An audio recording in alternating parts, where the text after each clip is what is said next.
to your Committee on Cabinet Affairs.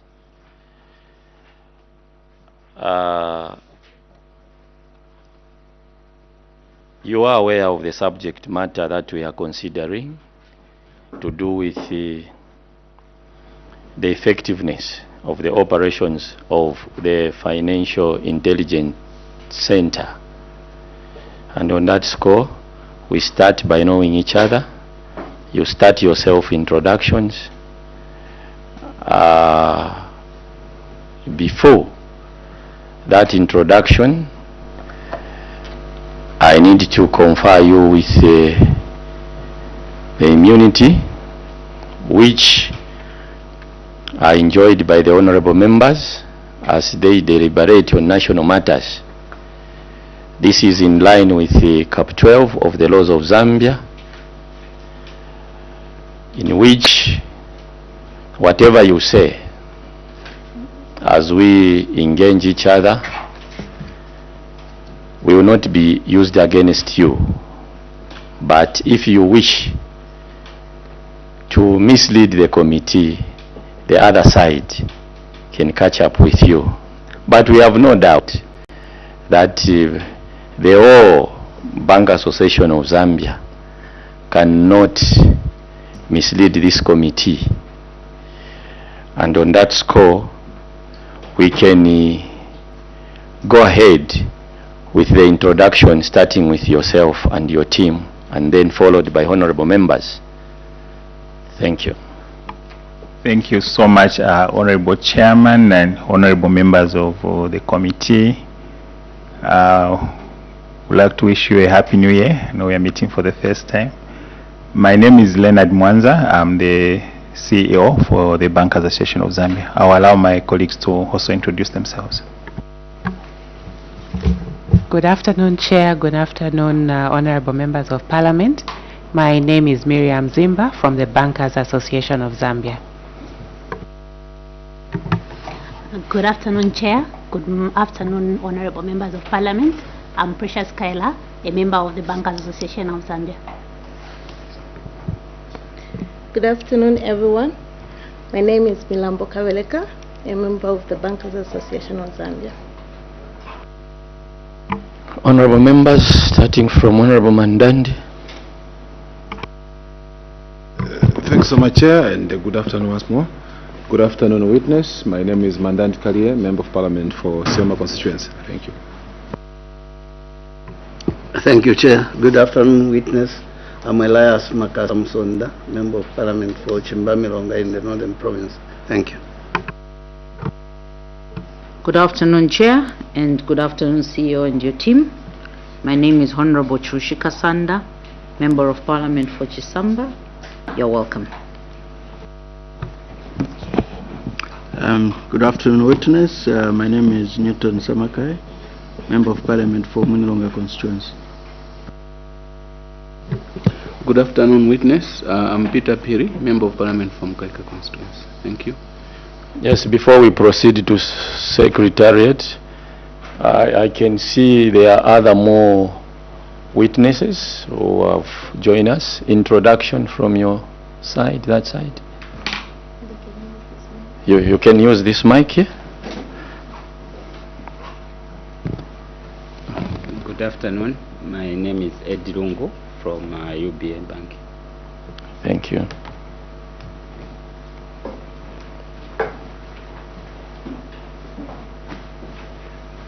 Good afternoon, everyone. I'm Mwanza Alfred, coming from FNB under Bankers Association of Zambia. Thank you, witnesses. Secretariat. Good afternoon, honorable members. Good afternoon, Chair and witnesses. My name is Namakau Mwalimu from the Office of the Good afternoon, witnesses. Good afternoon, honorables. My name is Mabalula Chata from ICT. Thank you, Chair. Good afternoon. I'm Rachel Mumba Mhongo from the Office of the Clerk. Thank you very much. At the moment, I'm Honorable Cliff Mpundu, a Member of Parliament for Chembe constituency, sitting in for the substantive chair for the Committee on Cabinet Affairs. On that score, witness, we have already received your submission, which are quite precise to the point, and we just want you to go through with us and give us just where you feel you want more emphasis. You can proceed with your presentation. Bankers Association of Zambia. Thank you. Thank you so much, Honorable Chair. We are pleased as Bankers Association of Zambia to appear before this Honorable Committee on Cabinet Affairs. We have made a very short presentation in terms of our comments regarding the operations of the Financial Intelligence Center. Chair, the banking sector is one of the biggest collaborators and reporters of suspicious transactions and carries transactions to the Financial Intelligence Center. So we've looked at the adequacy of the which we feel is adequate, save for just one suggestion around the center having a clear database on the people we call prominent influential persons, so that as the banks are doing their KYC, they're able to rely on that list of the people that are prominent influential persons. Apologies, Chair, in our submission we put it at PEP. That was an old definition. It used to be called politically exposed persons, but now it's called prominent influential persons. In terms of the inter-agency coordination, I think there's a lot of information that comes out from FIC, so we just want to submit that to be good if we can enhance the collaboration with the various law enforcement agencies, so that we increase the conversion rate of intelligence information that is passed to these law enforcement agencies. In terms of the effectiveness of FIC, I think, as I said, the banking sector do send these suspicious transaction reports, but I think it takes a little bit slow in terms of them coming out with whatever information that leads to further investigation. So I think what we are saying is it could be good if we can increase capacity in terms of staffing at the center, so that the turnaround time of what is reported and what is referenced to arrears and what is given as feedback to the banks is much shorter than currently is. In terms of challenges affecting FIV's effectiveness, I think these are the ones I've pointed out in terms of their staffing, so that they can become a bit more efficient. Lastly, Chair, would like to touch on the recommendations. The first one, I've already touched on it. It's basically to increase capacity and also ensure that the staff are continuously trained, investing in systems and technology that is able to handle large volumes. And I think in this regard, I'm happy to report that there's an ongoing project called the Go AML project. This project, once rolled out in Q1 of this year, will enhance the efficiencies of auto-reporting of suspicious transaction and over-the-counter currency reports. We may need also to look at update and amend the prohibition and prevention of the Money Laundering Act, as the law is managed under the Financial Intelligence Center Act. Enhance legislation to include minimum customer due diligence standards for reporting entities. This should include standards that highlight beneficial ownership requirements. I think this has been a bit of a problem to the industry in terms of where do you get the right information on beneficial owners, but we are glad the Companies Act was recently amended, and that will enhance the information that the people that will be registering companies to provide in terms of who is really the ultimate beneficial owner. I think it's a key thing for us as an industry in terms of carrying out due diligence and the KYC issues that are required. With that said, Honorable Chair, I would like to conclude and to thank yourself and the honorable members for giving us this opportunity to present our thoughts on the operation of the financial intelligence. I submit. Thank you so much for your elaborate submission pertaining to this important subject matter which surrounds mostly your association. Honorable members, any clarifications? Honorable Msonda. After Honorable Msonda, thank you, Honorable Chair. Samakai. On the first page, item 2, you are saying you enhance collaboration with the various law enforcement agencies in order to increase conversion rate of intelligence information passed on to LEAs. What are the current gaps which are informing this recommendation? Thank you.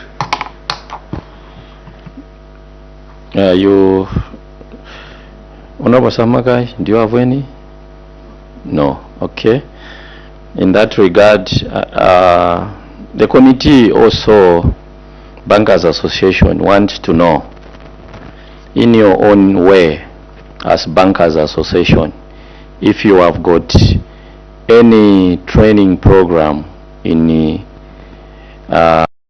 sensitizing your members about these programs of illicit financials. That is one thing. And then the other one is that, in your own view, looking at these are white collar crimes, do you think FIC, the act that governs, is quite adequate? You can go on with those three questions. Thank you, Honorable Chairman. In terms of the gaps, basically what we are saying is that when we report, we remain not knowing how the information will be used. So once the center has analyzed and passed on leads that this particular case may have some illicit or money laundering issues to look at, they are then passed on to the law enforcement agencies. So what we mean by conversion rate, it takes sometimes long for such cases to be concluded.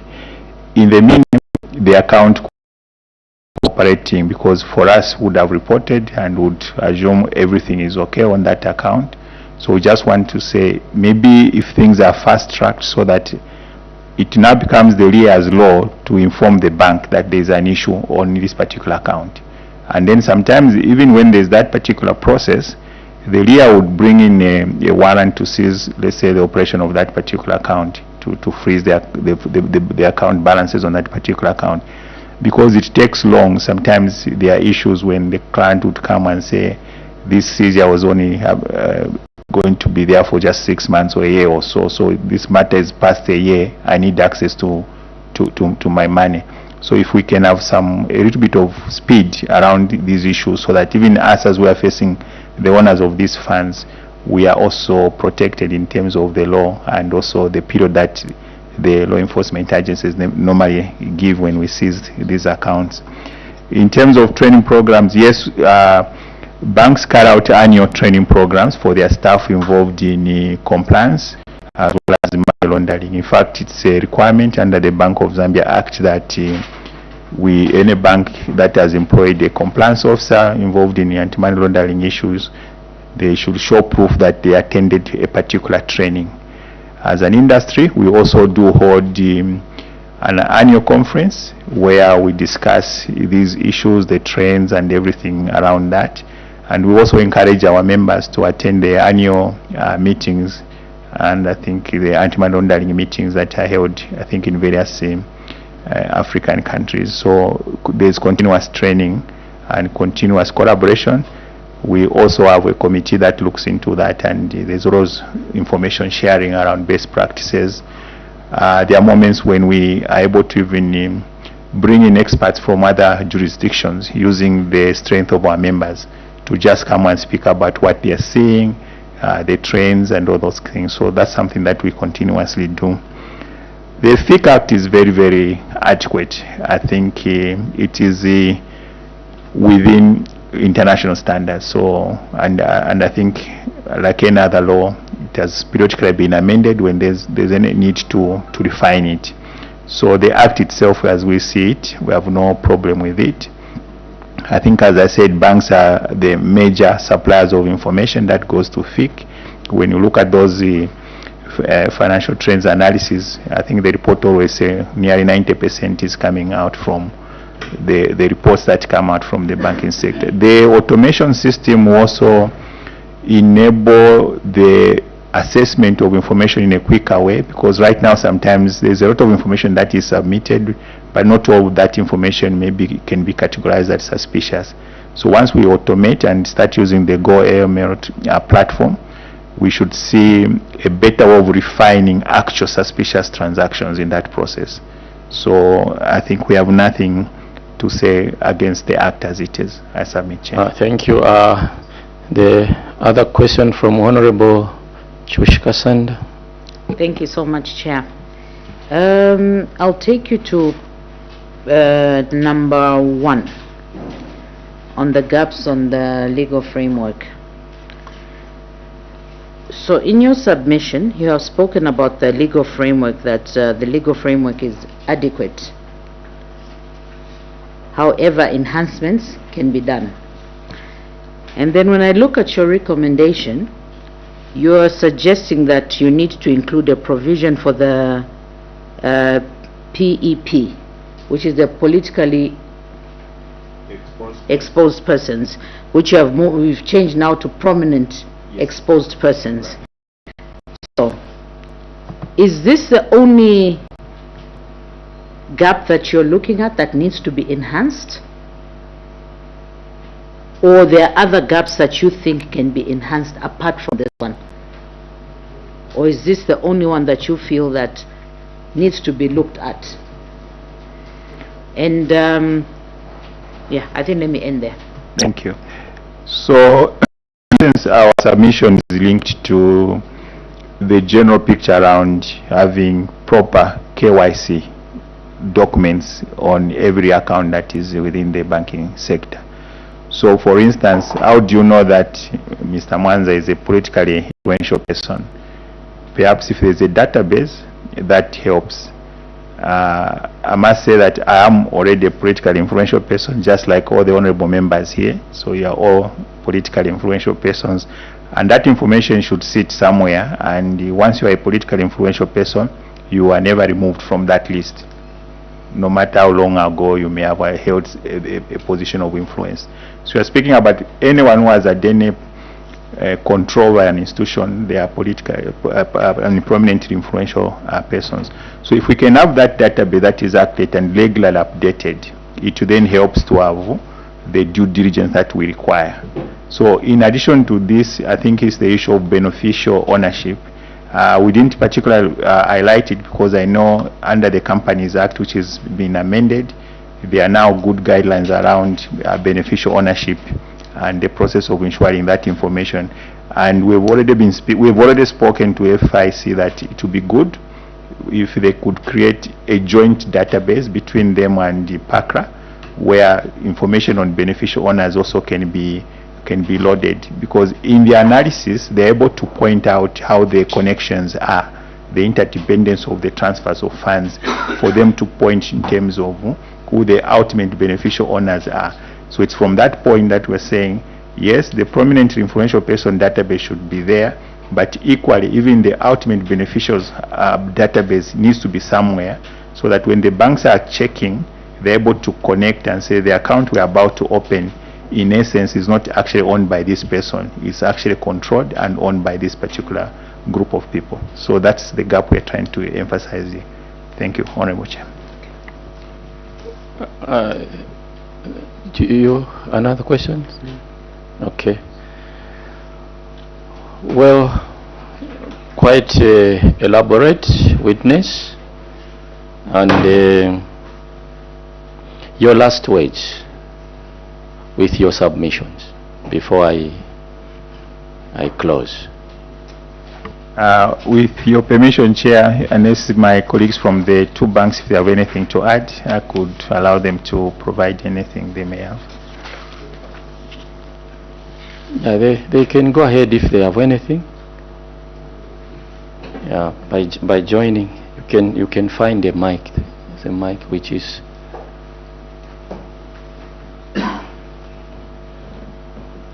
Thank you, Chair. So I think following on. The mic. Oh, sorry, apologies. Okay, yeah. So following Mr. Mwanza's submission, and especially on the amendment of the Companies Act with regards to the ultimate beneficial ownership. So I think this is where we actually, as institutions, face a lot of challenges in terms of understanding who actually has ultimate control of these corporate bodies. So it would be very important, like Mr. Mwanza has said, if we could have that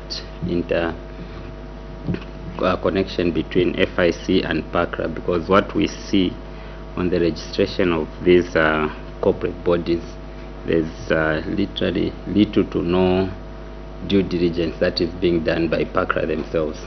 And we as banks, we rely on the information that we get from PACRA, as it is an accredited institutional body that is instituted by an Act of Parliament.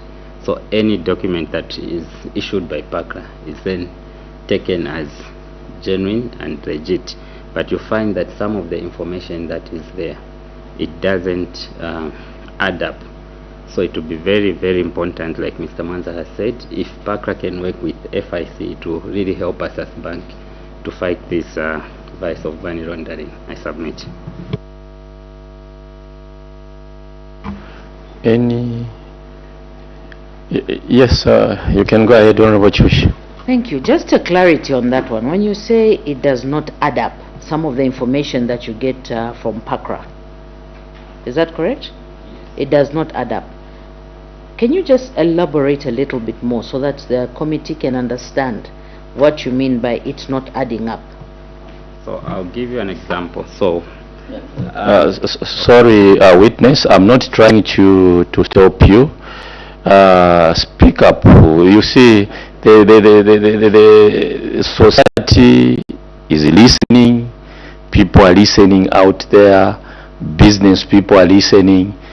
Speak up so that they hear what they want to see.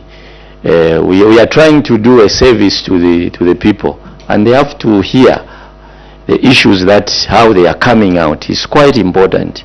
You are not speaking to the chair. You are not speaking to the honorable members. Mind you, we are on air both on radio and television. Thank you so much, Chair. So what I mean for the information not adding up, so I'll give you an example. When accounts are being opened, they are passed to compliance for review. So you find that some of these accounts, when you look at I'll give you an example of the shareholding, right? The business application will show that the client